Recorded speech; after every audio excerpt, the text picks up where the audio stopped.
Dalawang high-value individual ang naaresto ng mga otoridad sa ikinasang anti-illegal drug operation sa Zamboanga City at nagresulta sa pagkakasabat ng halos 800,000 pisong halaga ng marijuana. Ang matagumpay na operasyon ay resulta ng mas pinaigting na kampanya ng pambansang pulisya kontra iligal na droga.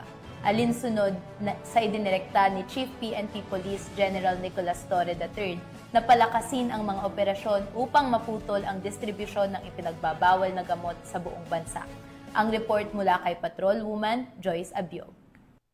Dalawang individual sa sinagawang buy-bust operation ng mga tauhan ng Regional Drug Enforcement Unit 9, katuwang CIDG Zamboanga City Field Unit 904th MCRMFB 9, PDEA 9 Zamboanga City Office, 50th Special Action Company ng 50th Special Battalion at Zamboanga City Police Station 7 sa Kilometer 6, Barangay Pasanangka, Zamboanga City.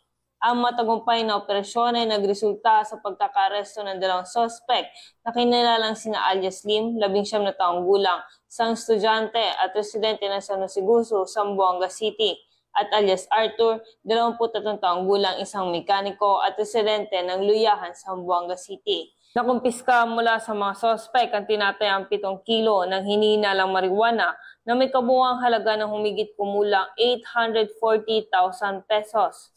Sa kasalukuyan, ang mga nakumpiskang ebidensya ay dinala na sa Regional Forensic Unit 9 para sa masusing pagsusuri, habang ang dalawang suspect ay nasa kustudiya na ng Zamboanga City Police Office para sa tamang dokumentasyon at disposisyon. Mula rito sa Zamboanga